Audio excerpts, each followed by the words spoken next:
internetiniu pavidaliu. Štai parodos. Parodos vyksta labai daug, labai įvairūs.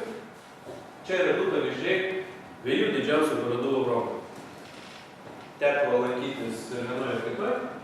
Šitą parodą tikėtina, kad yra antra pasaulyje. Keliasdešimt tūkstančių lankytojų. Yra tekę ir dirbti toje parodoje, stendė kliento ir keli šimtai franšizų. Tai galva tikrai užė, franšizų tikrai yra daug. Pažiūrėti, pasižvalgyti yra ką. Kitas dalykas, tai kad šitos parodos dydis, jis yra įspūdingas, bet jis yra labiau skirtas, didžioji dauguma yra skirta būtent Prancūzijai arba buvusiam prancūzų kolonijų. Ir teko atvažiuoja iš visokiausių Martinikų, iš Nigerijų, ten pamatyti žmonės, tai yra šalis, kuriuose žmonės kalba prancūziškai. Bet jeigu jūs norite tiesiog pažiūrėti, kaip tas atrodo,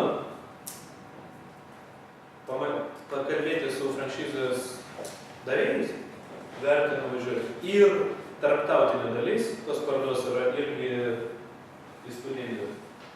Bayern yra paroda Maskvoje. Šitą parodą, kaip prisimenu, 20 metų skaičiuoju, šitą parodą 11 metais berods 8-oje jau bus išėjęs, kiekvienais metais ją rengia. Rusija yra ta rinka, su kuria dažniausiai asocijuojamas yra mūsų šalis. Tai nuvažiavę į šitą parodą jūs tikrai surasite įdomių verslų, kurie norėtų ateiti į Lietuvą. Jeigu važiuosite į Paryžių, tokių prekės ženklų bus mažiau. Apie 11 tūkstančių lankytojų ir virš 100 franšizės. Parodų metu vyksta ir įvairios konferencijos, seminarai ir panašus dalykai skirti franšizės gavėjams. Taip. Bijau, kad iš paskutinės eilės, nebent esate trumpintūdai, gali prastai matytis. Čia paimtas vaizdas iš vieno iš internetinio katalogų.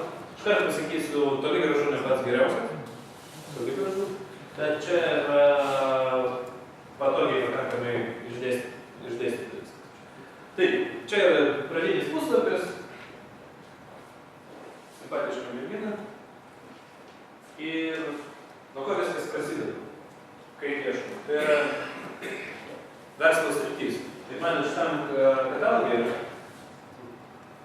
buhalterija ir finansai, reklama marketingas, įvairiausi aparatai, su automatika susėtos franšizės, paslaugas verslui, franšizės susėtos su vaikais, valymas, kava, kompiuteriai internetas, konsultacijos ir verslo brokeriavimas, įstatymo paslaugos, DVD ir video nuomos. Skaityti viską, įdomu atėlį. Na, matot, tai yra pakankamai daug. Kiekvienas iš šių labai skirtingai. Dalis sutampa galima padaryti paprasčiau, paspausti bio Industries ir pamatysit, kiek yra koks didžiulis sąrašas. Arba jeigu ieškite konkrečios franšizės, tiesiog paspaudžiat nuorodą nuo A iki Z ir jums visas sąrašas. Kokia yra kita galimybė? Jūs galite tiesiog ieškoti atskirai franšizės. Dažniausiai tai yra standartinis modelis, dauguma katalogų taiko, yra keli filtrai. Čia vėlgi jūs pasirenkat tai, kas jūs domina. Toliau jūs pasirenkat, iš kur jūs esat, kur jūs norite plėtoti verslą. Nes gali būti, kad jūs kažkokią franšizę pasirinksit, jeigu eisit iš abecelinio sąrašo, o jį nenorite plėstis, nenorite eiti į Lietuvą. Neįdomu. Tai jau būna surašyta, atsiprašau, jau būna jie surašyta, kad šalis jie norėtų eiti. Nedažniausiai, o profesionalus franšizės davėjai, taip, jie pateikia iš karto sąrašą. Dažniausiai turi strategiją plėtros. Franšizės tinklai dažniausiai turi labai aiškiai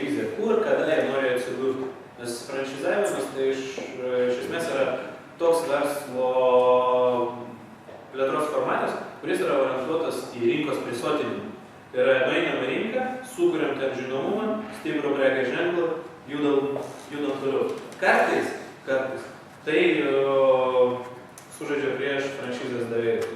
Labai dažniausiai sužaidžia prieš, kai yra labai dideli tinklai, kaip Burger Kingas. Prieš 2 metus, kai su jais buvo kontaktuota, pas mus kreipėsi investuotojų grupė, sakė, mes norime nuvesti Burger Kingą. Padėkite. Kreipėmės, pabendravom, sako, ačiū, smagu, puiku, faini jūsų kandidatai, mums visai tinka, bet mes dabar esame susikoncentravę ties Balkanų šalimis. Ok, sakau, ką darysim toliau, kada? Už metų, už 2, už 3, už 5. Nu, šiaip planas yra 5 metų, atitinkamai už 3 metų mes galėsim pradėti bendravimą. Įsivaizduojat, ir 2 metus po to investuotojai turės laukti, kol jiems leis įsigyti tą franšizę. Tai kaip tai sužaidžia prieš franšizės davėjus? Dažniausiai tai yra, kai apie didelės investicijos eina kalba, tai franšizės davėjai praranda labai geras galimybės. Burger Kingas yra vienas iš tų variantų. Jie buvo dar 80 metais dar Tarybų Sąjunga važiavę į Rusiją, ieškojo, norėjo valstybei parduoti, tai kažkokiam valstybiniam trestui franšizę. Ieškojo patalpų, žiūrėjo, galvojo savo padalinius steigti, išvažiavo, nedrįsto. 90 metais atvažiavo, žiūrėjo, nedrįsto, išvažiavo. McDonald's atvažiavo, pažiūrėjo, opa, prie Puškino paminklo, eilė 200 metrų, buvau toks, stovėjau to eilėj, jeigu buvo skanu. Tai Burger Kingas Burger Kingų iki šiol nėra Rusijoje. Tam, kad jie pasiektų tai, kad turi KFC, McDonald's Rusijoje, jiems reikės labai nuobodžiai ir daug kartų. Ir yra rinkų, kuriuose tą galima padaryti paprasčiau. Taip, tai dabar, ką aš sakiau, tai yra top franchises, tai yra pačios populiariausios dažniausiai franšizės. Tikėtina, kad tos franšizės sumoka pinigų už tai, kad pasidaryti top. Bet jeigu jie turi tų pinigų, tai reiškia, kad jie iš kažkur užsidėti. Low cost tai yra pigios franšizės, tarptautinės franšizės, nes šitas katalogas yra skirtas būtent šitas puslapis JAV. Ir jeigu jūs norit užsienį arba norit įsigyti ne amerikietišką brandą, jūs spaudžiate international. Na ir dar viena sritis yra green franchises. Visi mėgsta ekologiją. Buvot iširgi iškėsą? Labai įdomus, aš atsiprašau, nukreipsiu šiek tiek nuo franšizavimo tiesiog. Labai įdomu, visas pasaulis išjungia, kiek ten reikia valandai išjungiam šviesą ir sudeginam tiek žvakių, kuriams pagaminti elektros reikėjo žymiai daugiau, negu kad mes sutaupom. Na, čia yra mano šalis, kuriuose šitas katalogas veikia. Su šitais katalogais reikia elgtis atsargiai. Ne visada jie yra atnaujinami laiku. Ne visada franšizės davėjas seka, nes tai nėra iš esmės jo atsakomybė, jis gali pamiršti, kad kažkada patalpino skelbimą. Kartais katalogai patys paima ir patalpino tą skelbimą tam, kad jūs ieškote Burger King, apibinat, tik jūs klausot, atsiųskit informacijos, bet nieko negauna. Na ir štai, pažiūrėsim dar detaliau. Paimsim kitą katalogą. Kitas katalogas šiek tiek patikimesnis, nes jame yra informacija sudėta iš franšizės dalyvių, kurie nori tikrai būti tam katalogui, tai yra jie nežaidžia tokio žaidimo, kad įdedam, bent jau anksčiau. Įdedam ir toliau laukiam, kas bus. Tai mes padarysim tokį dalyką.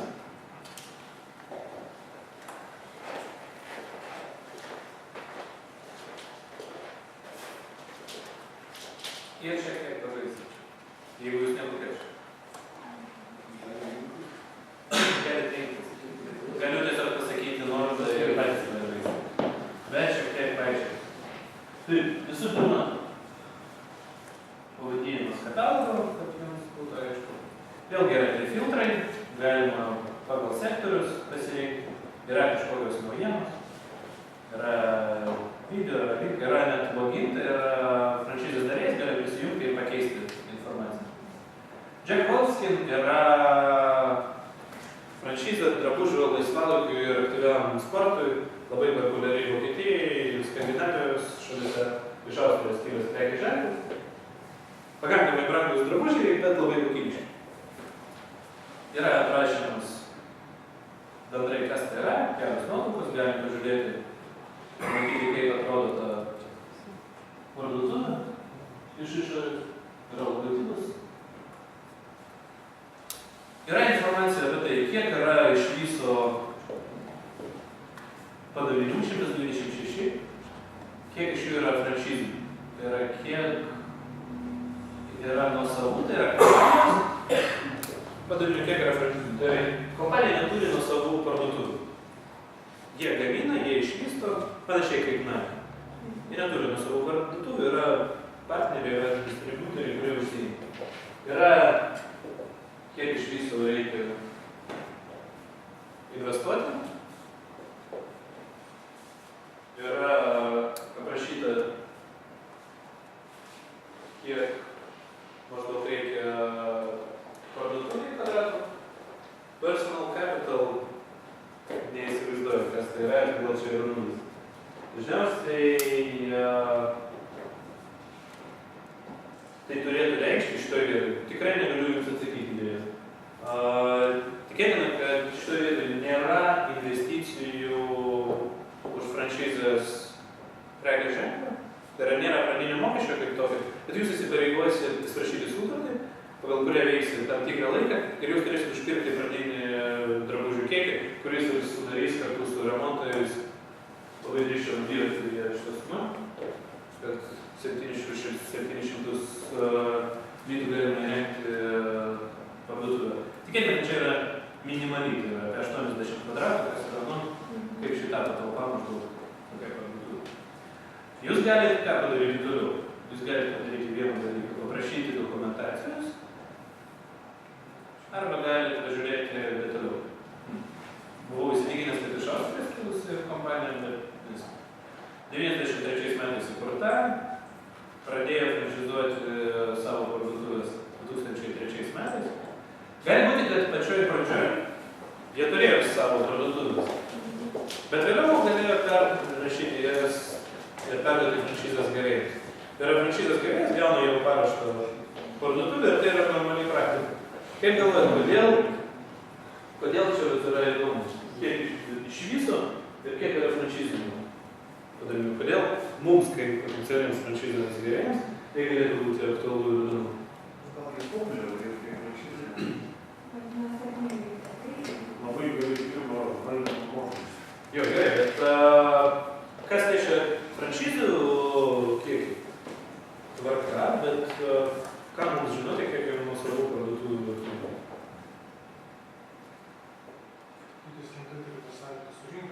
Kaip sakot? Kiek sąlygų su rinkai? Taip, labai geras pastebėjimas. Tai yra, kiek turi sąlyčio su rinka, tai yra, kiek franšizės davėjas stebi visą situaciją, kiek jis jaučia, kas vyksta. Čia vienas yra iš tų rodiklių, kurios dažniausiai franšizės gavėjams rekomenduojama atkreipti dėmesį. Jeigu yra nuosavos parduotuvės, nuosavi padaliniai, tai reiškia, kad tikrai aukšta tikimybė, kad verslo modelis yra pelningas ir kad franšizės davėjas tos padalinius laiko ne tam, kad atrodytų, o kokie mes smagus ir puikus, bet tam, kad užsidirbti pinigų. Taip, žiūrėk toliau.